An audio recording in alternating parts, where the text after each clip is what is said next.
जय श्री राम दोस्तों, नमस्कार। मैं आपके लिए एक नई वीडियो लेके हाजिर हूँ जिसमें मैं आपको बताऊंगी शिवलिंग पे चढ़ा बेलपत्र खाने से क्या होता है। दोस्तों, आज मैं बताने वाली हूँ कि भगवान शिव शंकर भोलेनाथ के शिवलिंग पर चढ़े हुए बेलपत्र को खाने से क्या होता है। दोस्तों, अगर आपके जीवन में किसी भी प्रकार की समस्या चल रही है, पैसों की कमी है, नौकरी नहीं मिल पा रही है, बीमारियों से ग्रसित हैं या फिर बेटियों की शादी नहीं हो पा रही है, किसी भी प्रकार की कोई समस्या है, आज के वीडियो में आपकी समस्त समस्याओं का निवारण होगा। नंबर 1, तो दोस्तों, आपने सुना होगा कि जो शिवलिंग होती है उस पर जो बेलपत्र चढ़ाया जाता है उसके खाने से क्या फ़ायदे होते हैं।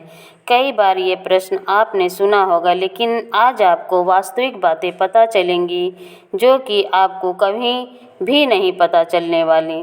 तो वास्तव में जब आप शिवलिंग पर बेलपत्र चढ़ाते हैं तो वह बेलपत्र कोई साधारण बेलपत्र नहीं रह जाता, बल्कि वह साक्षात भगवान शिव शंकर भोलेनाथ का प्रसाद बन जाता है। आपको बता दूं कि हमारे धर्मशास्त्रों में कहा गया है कि शिवलिंग पे चढ़ा बेलपत्र 6 महीने तक बासी नहीं माना जाता। जी हाँ, बेलपत्र को शिवलिंग पर चढ़ाने के बाद उसे पुनः धोकर शिवलिंग पर 6 महीने तक चढ़ाया जा सकता है, क्योंकि भारत में कई ऐसी जगह हैं जहाँ पर शिवलिंग स्थापित है परंतु उसके आसपास बेलपत्र उपलब्ध नहीं हो पाते।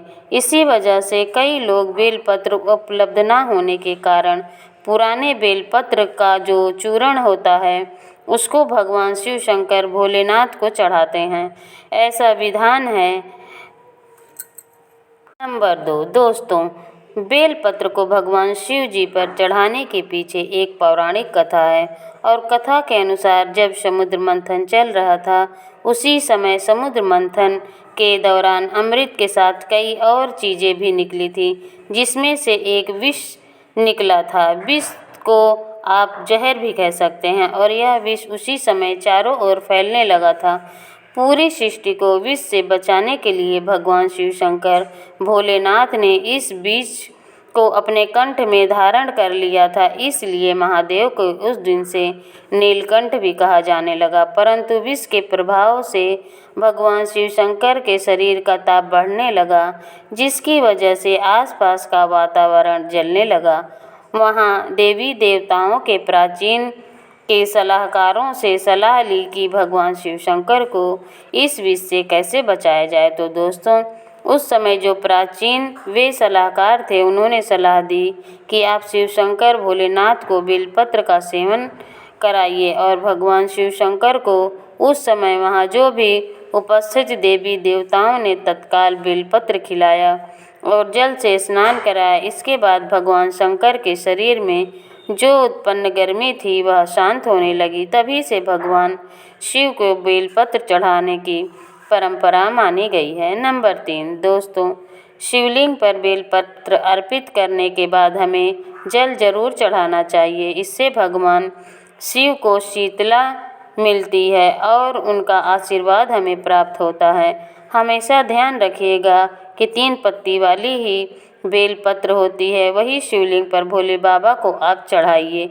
जहाँ से बेलपत्र चिकनी होती है उस तरफ से शिवलिंग पर आपको बेलपत्र चढ़ाना चाहिए। नंबर 4, दोस्तों, इस बात का आपको विशेष ध्यान रखना है, कभी भी कटे फटे बेलपत्र भगवान शिव शंकर को आपको नहीं चढ़ाना है। इसके पीछे भी एक कथा है, क्योंकि जब भगवान ने शंकर जी ने गणेश जी का सिर खंडित कर दिया था, तभी से भगवान शिव शंकर भोलेनाथ ने संकल्प लिया कि कभी भी मुझे कोई खंडित चीज़ें नहीं चढ़ाई जाएं और ना ही अर्पित की जाएं। तब से भगवान शंकर जी कभी भी कोई खंडित चीज़ नहीं चढ़ाई जाती, चाहे वो बेलपत्र ही क्यों ना हो। नंबर 5, दोस्तों, शिवलिंग पर अगर आप प्रतिदिन बेलपत्र चढ़ाते हैं तो सभी प्रकार की समस्याएं आपकी दूर हो जाएंगी। भगवान शंकर जी के भक्तों को कभी भी पैसे की समस्या नहीं रहती। जो शिवलिंग पर चढ़ा बेलपत्र को अपने तिजोरी में रखते हैं उनके तिजोरी में बरकत आती है, पैसे की समस्या खत्म हो जाती है। नंबर 6, तो दोस्तों आइए अब जानते हैं बेल पत्र संबंधी कुछ विशेष जानकारी। दोस्तों हम आपको बता दें कि प्राचीन पुराणों में बताया गया है कि कुछ विशेष समय होता है जिसमें बेलपत्र को कभी भी नहीं तोड़ना चाहिए। जी हाँ, कुछ ऐसे विशेष तिथि जिसमें बेलपत्र को आपको कभी नहीं तोड़ना चाहिए, जैसे कि हमारे धर्मशास्त्र में कहते हैं बेलपत्र को हमेशा चतुर्थी, अष्टमी, नवमी, दशमी, अमावस्या और पूर्णिमा संक्रांति के तिथि में आपको कभी भी नहीं तोड़ना चाहिए। साथ में सोमवार के दिन बेलपत्र को कभी भी नहीं तोड़ना चाहिए, क्योंकि विशेषकर बेल के पेड़ पर बेलपत्र में भगवान शिव शंकर सोमवार के दिन वास करते हैं।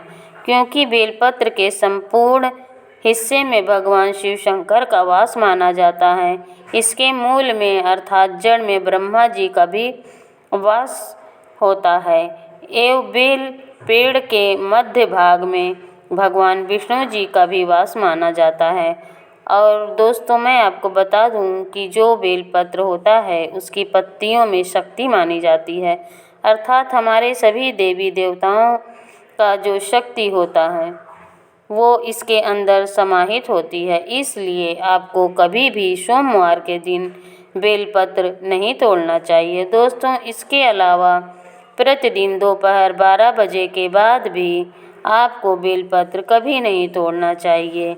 यह हमारे धर्मशास्त्रों में लिखा है और आप फिर भी 12 बजे के बाद अगर बेलपत्र को तोड़ते हैं तो इससे आपको पाप लगना निश्चित है। नंबर 7, दोस्तों अब जो प्रश्न आता है कि बेलपत्र की उत्पत्ति कैसे हुई, तो आइए जानते हैं।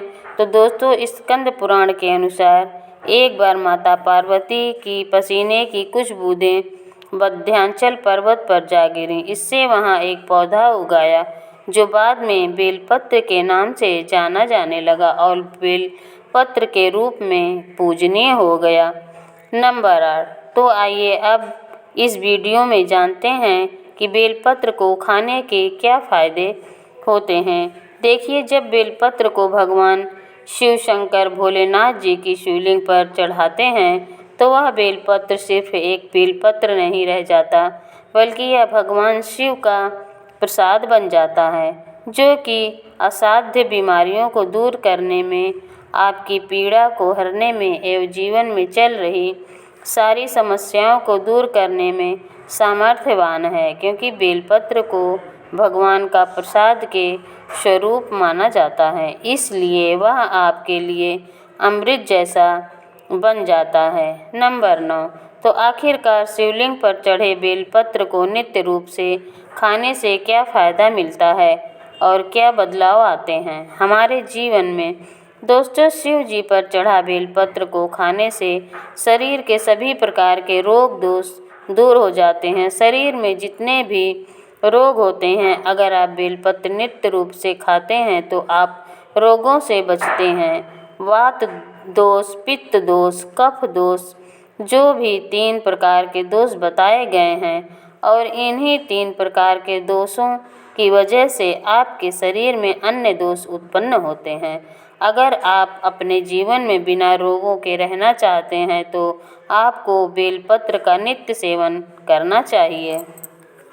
नंबर 10, आपने देखा होगा कि हमारे जीवन में कई लोग होते हैं जो मीट, मछली, मुर्गा जैसे तामसिक भोजन कर लेते हैं, शराब पीते हैं, चैनी, खैनी, गुटखा, तंबाकू, ये सब चीज़ें जो होती हैं उसको धारण करते हैं, परंतु एक समय के बाद उन्हें यह लगता है कि जो वह खा पी रहे हैं वह गलत चीज़ है, परंतु अब यह जो पाप कर चुके हैं तो उसे कैसे ख़त्म करें। तो दोस्तों मैं आपको बताती हूँ कि नित्य कम से कम, ज़्यादा नहीं तो 1 महीने में 10 से 15 बार अगर आप भोलेनाथ भगवान शिव शंकर पर चढ़ा हुआ बेलपत्र प्रसाद धारण करेंगे तो तामसिक गुण होते हैं तो पूर्णतः आपके शरीर से खत्म हो जाएंगे। आपने कभी भी मीट, मछली, मुर्गा इस प्रकार के कुछ भी सेवन किया है आपने शराब पिया है तो आप इस पाप से मुक्ति पाना चाहते हैं तो आप नित्य बेलपत्र का सेवन करना अत्यंत आवश्यक है।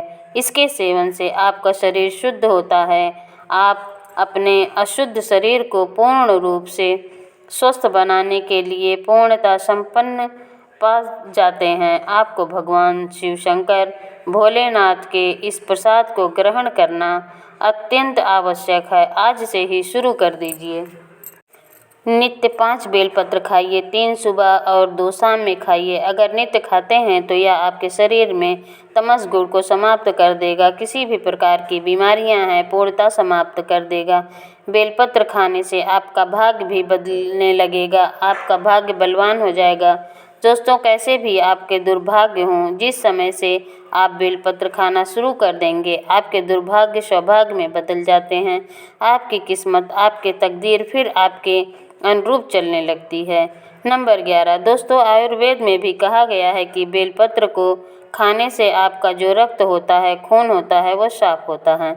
अगर खून संबंधित, रक्त संबंधित कोई बीमारी है, नित्य 5 बेलपत्र खाइए। 5 बेलपत्र खाने के बाद आपके शरीर में जो खून में किसी प्रकार की गंदगी है वह धीमे धीमे खत्म होने लगती है। आपका शरीर बहुत ही स्वच्छ हो जाएगा। 1 बेलपत्र खाइए, दूसरे दिन 2 बेलपत्र खाइए, तीसरे दिन 3 बेलपत्र खाइए। इस प्रकार से आप जो बेलपत्र खाने का क्रम है उसको बढ़ाना होगा। धीरे धीरे ही खाइए, लेकिन खाना ज़रूर है ताकि आपके शरीर का जो खून है वह बिल्कुल शुद्ध हो जाए, साफ़ हो जाए। मैं दोस्तों आपको बता दूं कि जो बेलपत्र होता है वह फ़िल्टर करने का भी काम करता है आपके शरीर को। जैसे आपके शरीर में किडनी होती है, किडनी क्या करती है, जो पानी होता है, जो खून होता है, उसी को फिल्टराइज करती है। उसी प्रकार से जो बेलपत्र है वो भी आपके शरीर में जो अशुद्ध चीज़ें होती हैं, आपके खून में जो गंदगी होती है, उसको साफ़ कर देता है। क्योंकि दोस्तों, मेहनत तो सभी लोग करते हैं पैसा कमाने के लिए, लेकिन किस्मत की भी कोई बात होती है, किस्मत भी कोई चीज़ होती है और यह किस्मत उन्हीं लोगों के साथ देती है जो लोग नित्य रूप से भगवान शिव शंकर भोलेनाथ की पूजा करते हैं। और आपको मालूम है, भगवान शंकर का जिसके ऊपर आशीर्वाद होता है उन पर कभी भी किसी प्रकार की समस्या नहीं आती, किसी प्रकार की बीमारी नहीं लगती, पैसे की कमी नहीं होती।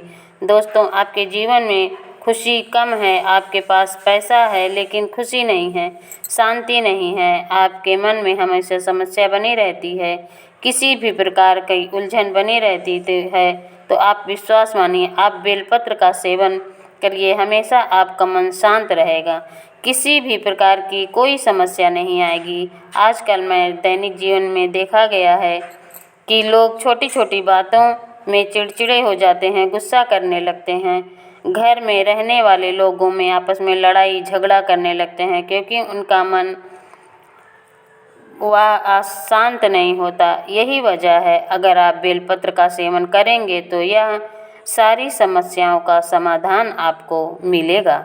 साथ में दोस्तों, मैं आपको बताती हूँ कि बेलपत्र के सेवन करने से सांसारिक जो मोह माया होती है वो समाप्त होने लगती है।